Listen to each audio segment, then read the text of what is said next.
Welcome back, drawing buddies. This week we're going to draw Rumi from K-pop Demon Hunters, from pencils to inks to colors. So if that sounds like a good way to spend 25 minutes or so, let's draw.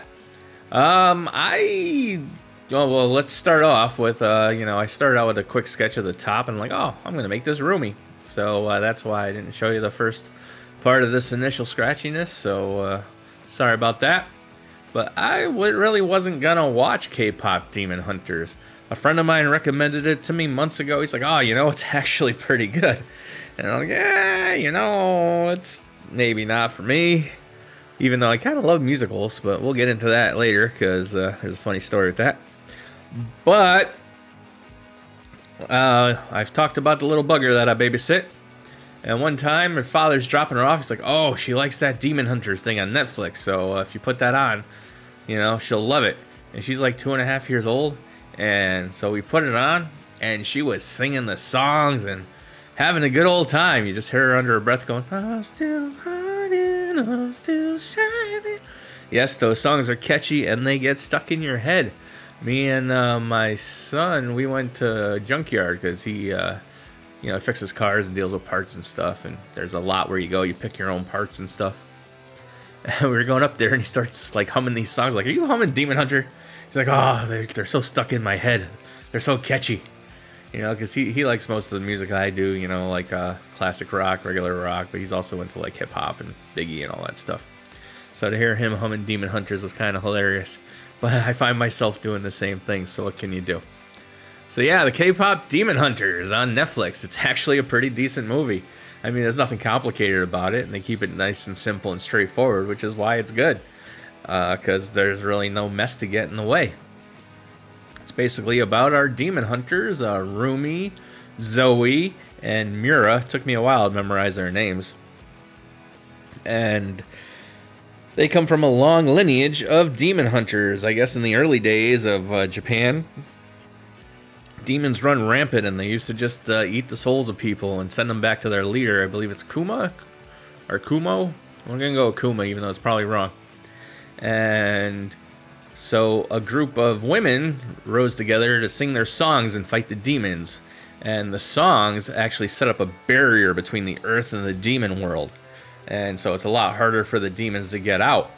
And they've been doing this for centuries now. And we're on the generation of the current demon hunters. We mentioned before, Rumi, Zoe, and Mura. And they're about to seal it forever. They're going to turn the Homin, I believe I'm saying that right, the Homin gold. Because it's usually a bluish or sometimes a pink color. The pink is when there's holes in it. And as that's happening, her voice breaks. It's like, oh, not good.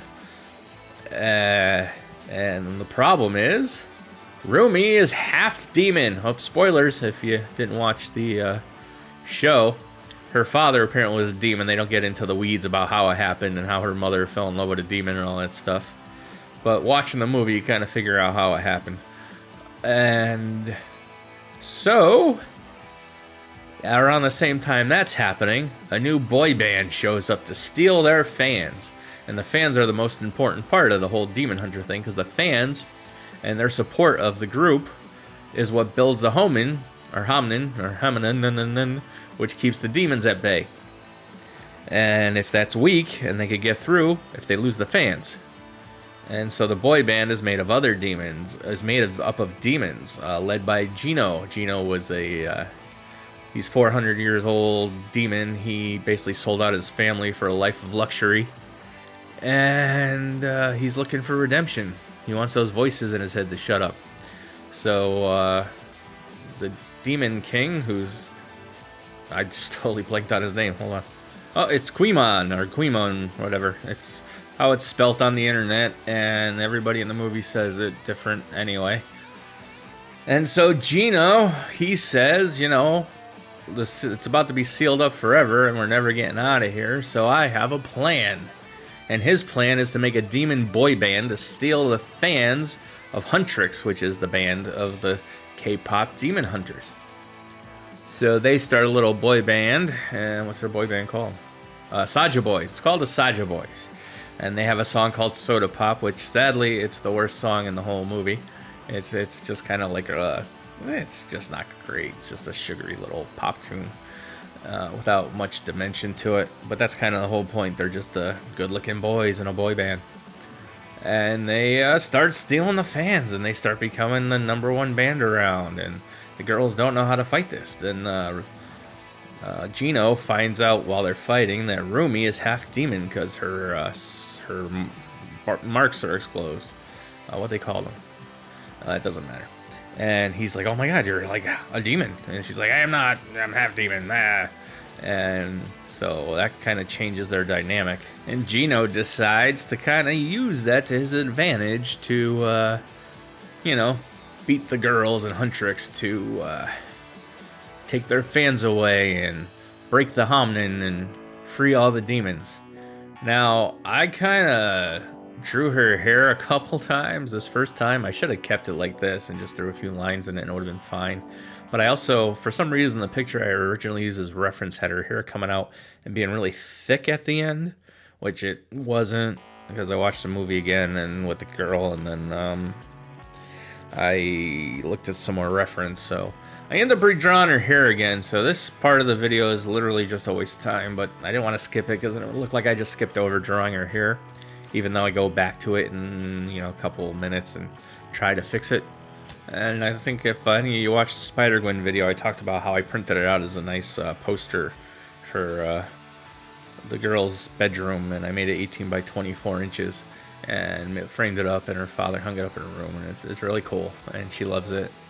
And I decided that since she likes Demon Hunters so much, I'm going to draw the K-pop Demon Hunters. I'm going to do a series, so I will get to Rumi, I will get to Mura, and I don't know if I'll do Gino or any of them. It depends how good these videos do. But I definitely have to do the other two. And I'm either going to print them all out separately, but I'm going to make them so they could all fit together as one picture, which I'm working on with the turtles too. We'll get to that in a minute. And my boy wants me to print these out as huge posters, like, what would it be, 36 by 48 inches if I double the size of the other one?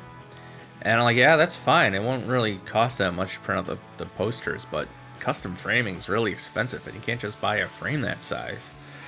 So I think the plan's going to be, I'm going to print these out that size, and then we're going to take a trip to Home Depot, get some chipboard and some molding, and a piece of plexiglass. I don't know where we get the plexiglass. I'll have to figure that out. And we'll have a family day of making frames for these Demon Hunter pictures. It'll be really cool and fun. And speaking of connecting pictures, I started the second turtle finally. I don't know if I mentioned that in the Iron Man video, because I think I was working on it then too. But I started with Raphael. I connected him to Donatello. It looks really cool.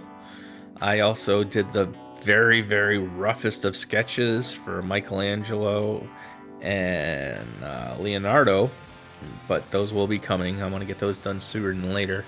But the turtles take forever, because unlike Iron Man, where I kind of cheated and I overexpose a photo basically to make a black and white drawing photocopy look out of it, which comic artists have been doing since photocopies existed, so I don't feel bad about it.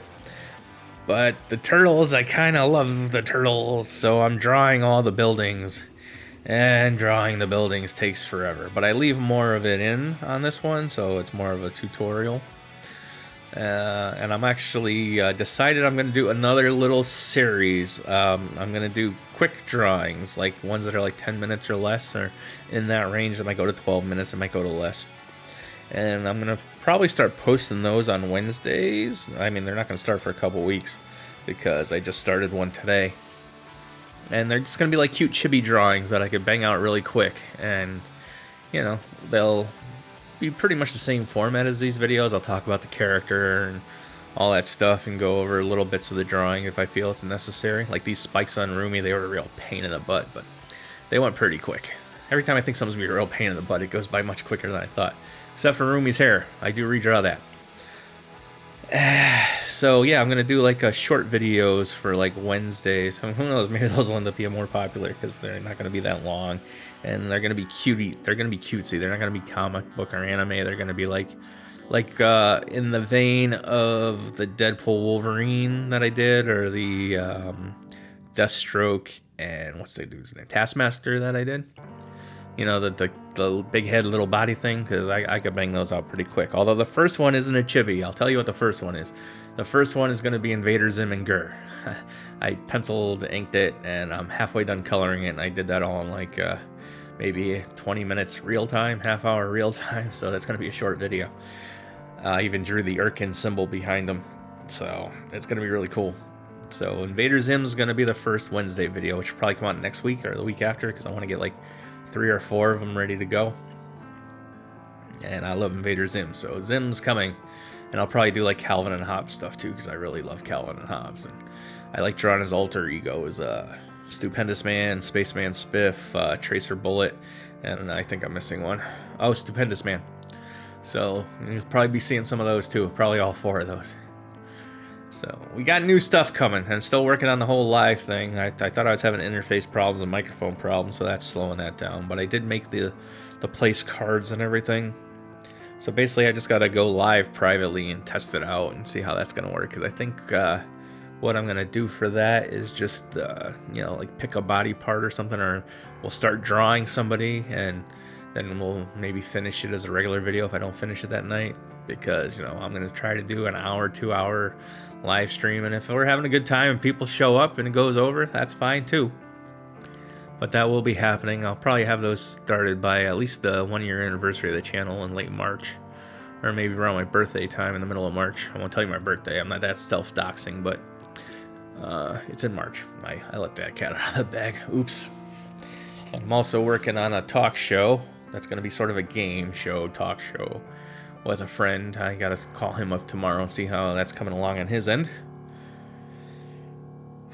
It's all coming along, and the world of FM3 draws is getting bigger. Oh, the pencils are done, and it's time to ink Rumi.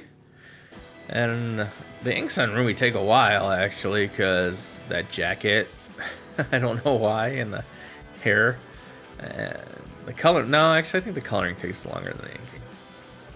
So back to K-pop Demon Hunters. So Gino finds out that Rumi's half demon and she hasn't told anybody. And she's paranoid that if the other girls find out, that they're not going to accept her. And the whole thing of fixing the hominin and setting her free, because if they turn the hominin gold, the demons can never come out. And she'll be free of her curse. At least that's what they believe, and they haven't shown that it's not true or true. So I guess we'll find out, because I guess they're working on a part 2 that'll be out in a few years, a couple years, who knows. So they start meeting up and talking and falling for each other. At least you think they are, or they're both using each other. You know, her using him so that they could close the hominin, and he's using her so that they could steal the fans. It's a big will they, won't they? And there's a cool scene where they're doing an autograph signing, trying to get the Huntrix trying to get their fans back. And the Soulja Boys show up with Gino and kind of hijack the whole thing. So like, no, we will sit together, and because we can't lose all the fans. And you know, there's a girl with a T-shirt on like Gino Rumi or Rumi Gino, however the hell, you know, you put the 2 names together for a couple nowadays. It's a thing. And you know, like, oh no. So Gino and her start meeting up, and she tells him, hey, maybe you could be free too. And he's like, how would that happen? I'm a demon, and, you know, I had the whole family thing, and I can't get them out of my ears. And she's like, well, if you throw the big award show thing, and we seal the hominin forever, then you'll be up here. So you'll be cut off from the demon world, and you'll be free.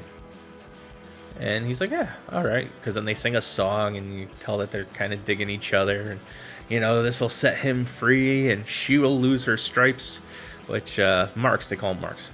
And then they could be together. And it doesn't quite work that way. Because the girls start suspecting something's wrong, and they're starting to write this song, a takedown of the guys, but it's really mean-spirited and whatnot. And Rumi's falling for Gino, so she doesn't want to sing a song that's, you know, mean-spirited and putting them down. And, you know, plus they're trying to bring the world together. Is a really mean-spirited takedown song the way to bring the world together and seal the hominin? And there's a cool little Cheshire cat looking thing. It's a big blue cat and a bird with a weird hat that has like 3 eyes on each side of its head.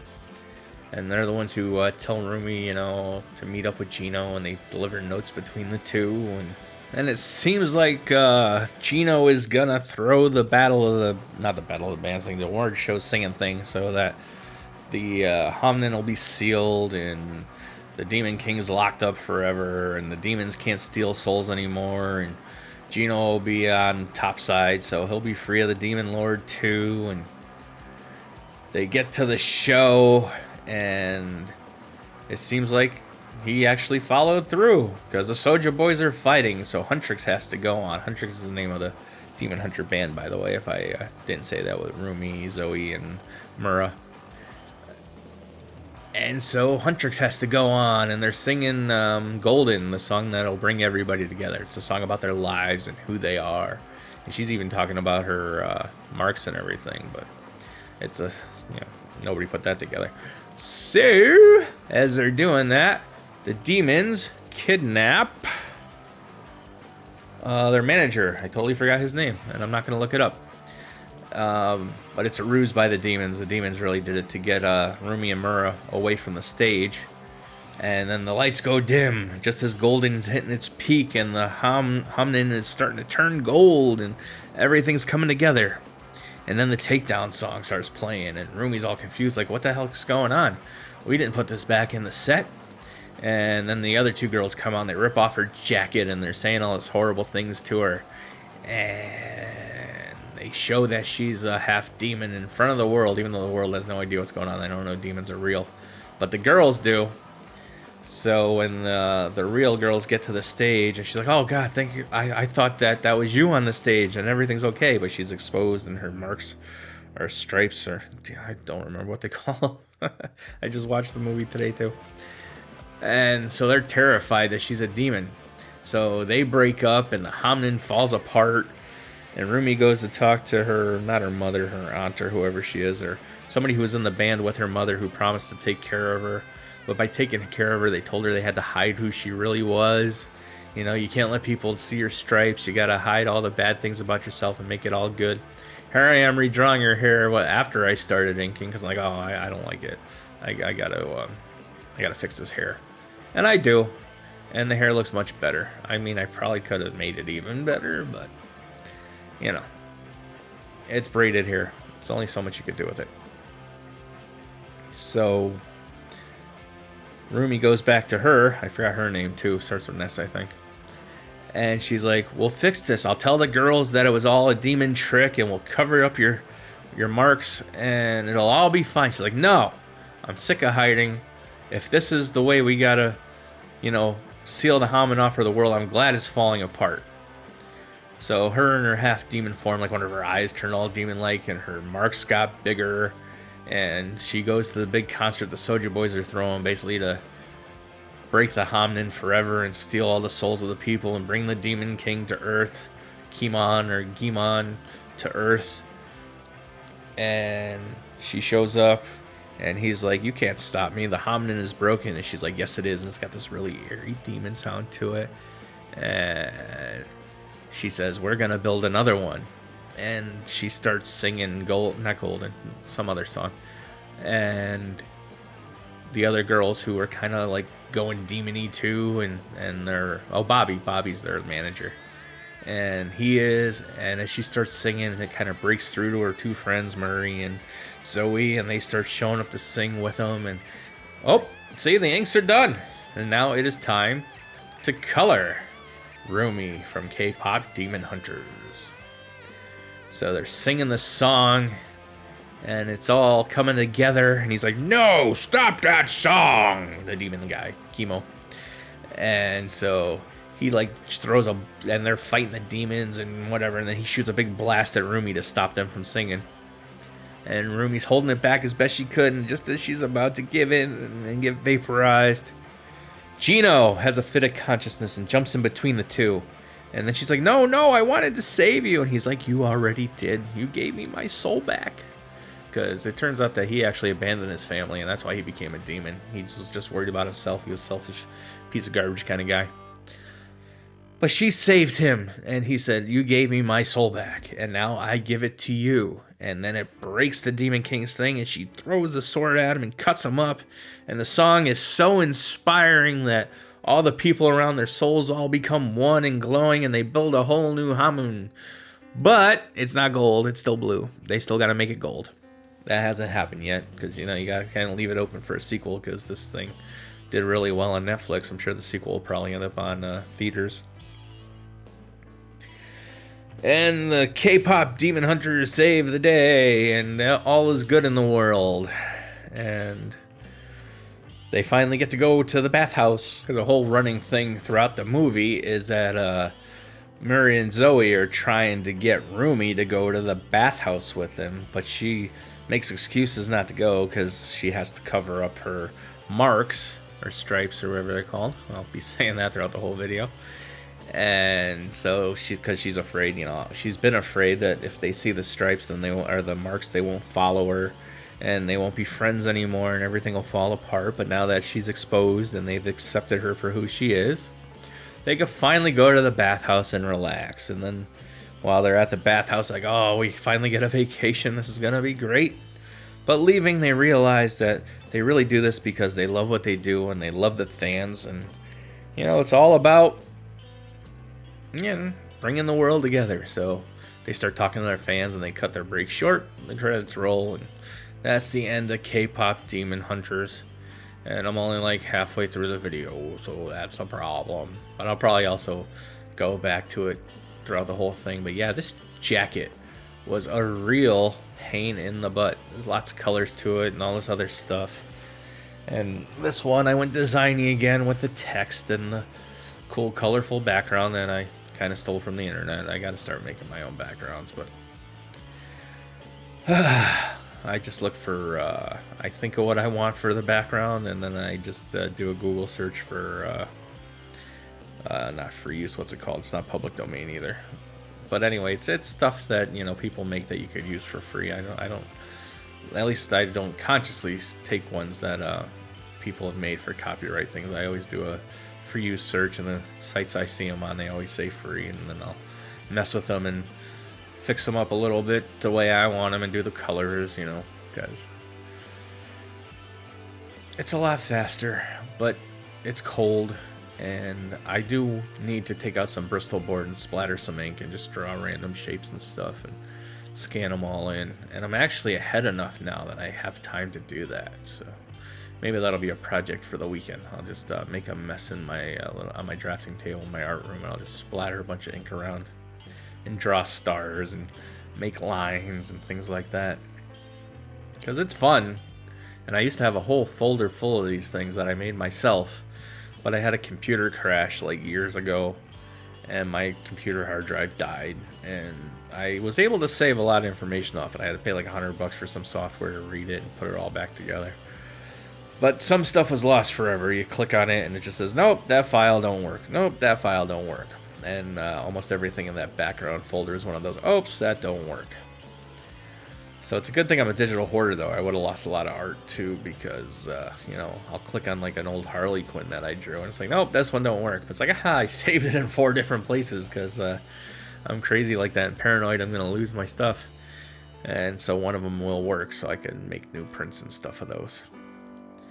And Rumi, you know, the coloring, the base colors come together fairly quickly. And then I do the shading, and I make the sword glow, because, you know, her sword glows.